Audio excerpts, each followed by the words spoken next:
Hey everyone, how's it going? TechSmart here with a video today showing you hidden features of the brand newly released iOS 8. If you're interested in getting iOS 8 for yourself, stay tuned at the end of the video and you can find out how. Without any further ado, let's get into the video. Now obviously this isn't going to be a full list of hidden features, and we may even see some new ones added or deleted in future versions of iOS 8 beta, and definitely they won't all be the same when this comes out for public release in the fall. However, we're going to go ahead and take a look at some new ones that are available today in iOS 8 Beta 1. So without any further ado, let's get started. If we go in here and click on our camera app, the first thing that you're going to notice is that there's actually a self-timer up here. So you can set if you want your camera to take the picture after 3 seconds, 10 seconds, or no self-timer at all. This is a nice little feature. Of course, there's been apps to do this in the past, but it's nice to see it finally baked into the OS. And if you scroll over here to the left past slow motion, there's actually a time-lapse feature. This is kind of nifty. What it lets you do is set up your camera on a tripod or up against something, and then you're free to choose if you'd like to shoot pictures and it will save them. It's good for if you're photographing nature or a river or the night sky or something along those lines. It lets you take a cool time lapse. Again, there's been apps in the past, but it's nice to see it baked in to the actual camera app on iOS. Next feature is actually in mobile Safari, and if we go down here, there is this really interesting thing, and you're able to see and request a desktop website. So if you're not sure what that means, is nowadays most websites are coded for a desktop version as well as a mobile version. However, sometimes not all the features are on the mobile version of the website. So what you may want to do is request the desktop website, which isn't going to be exactly formatted to work on the iPhone, but you will get to see the same one you would see on your desktop. Now, in the past, you could do this through third-party browsers. I believe you could do it through Chrome and such like that on iOS, but it's the first time we're actually seeing it as an option built right into iOS. So that's kind of a cool thing and something they didn't really talk about on stage today. If you make your way next into the Settings app and then move on to General, and then go ahead here into About, or actually go into Usage, and then click Battery Usage. This is a new thing. In the past, you have been able to see your battery usage, but never really in depth. Now you're able to see your last 7 days as well as your last 24 hours of battery usage. This is much like on Android. You can get a very detailed usage of your battery throughout the day. iOS has never really had this feature, but now it's prominent on iOS 8, and you can see which applications take up the most battery, as well as see how long you've been on standby and usage. So that's right in iOS 8, deep in the usage and battery settings. This one's not so much a hidden feature, but a little bit of a change that they've made. It goes on two things. So first of all, when you enter into Spotlight now, it does give you this little message saying that you can now use Spotlight for more than just searching your iPhone. You can search the App Store, movies, the web, and whatnot, and you get this little message. It hasn't gone away yet for me, but it may go away in the future. Also, something to notice while we're here looking at this is the actual emoji icon has changed. Not really a feature, but a nice touch. It looks like it fits more into the keyboard. It's gone from that globe now to the actual smiley face logo. Unfortunately, you didn't see any new emojis with iOS 8, but you do get this nice little logo. However, you notice that there's this globe back here and not the smiley face logo, just a little bug that will probably get fixed on later versions.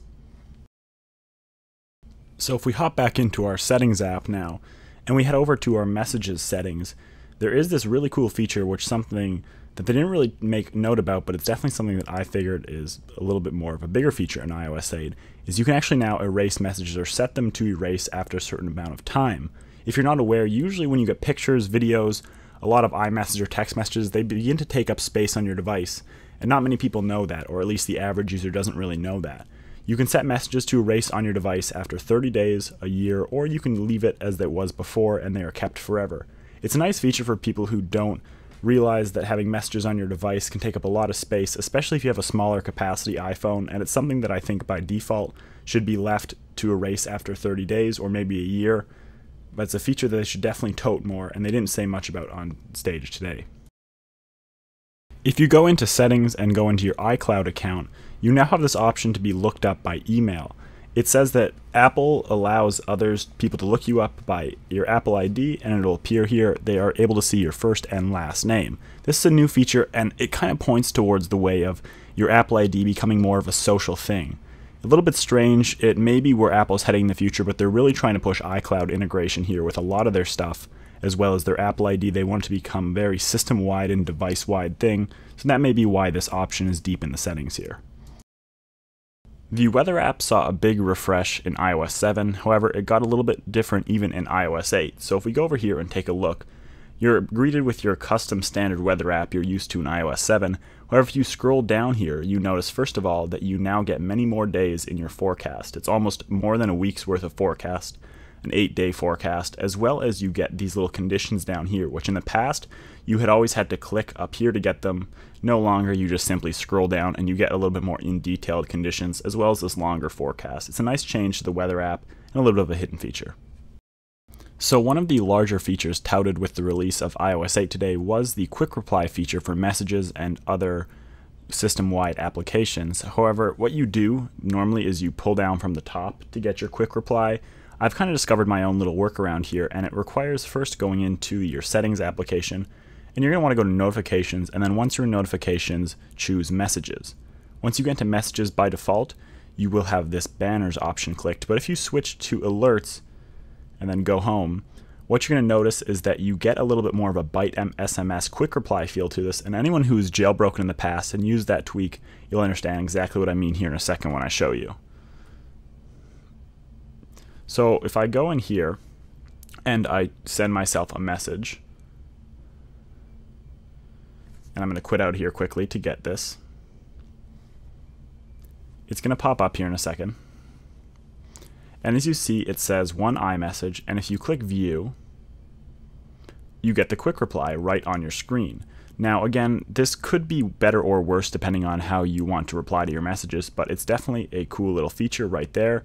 You can reply back, send it, and there you go. You never have to leave your application or exit the home screen or wherever you were, and it pops back up. So that is how you do quick reply, and it's something that I just kind of discovered on myself, and it's a different way to use quick reply messages. So another really interesting feature, which was actually talked about but wasn't really demoed, is the ability for Siri to act like Shazam, or it actually incorporates with Shazam and can listen to music that's playing around you. So I'm going to give it a test here and play a song and see if Siri is able to pick it up. So the song is Call It What You Want by Foster the People. And here we go.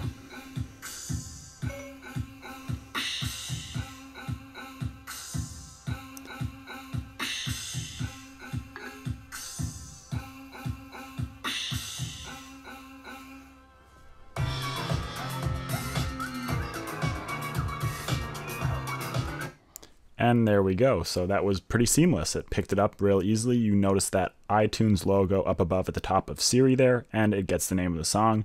You can go ahead and click buy. It will take you right to the iTunes store to do that. That's a nice little feature. Hopefully they add Spotify integration to that in the future, because that's one of the most used features I have, is going right from Shazam to Spotify.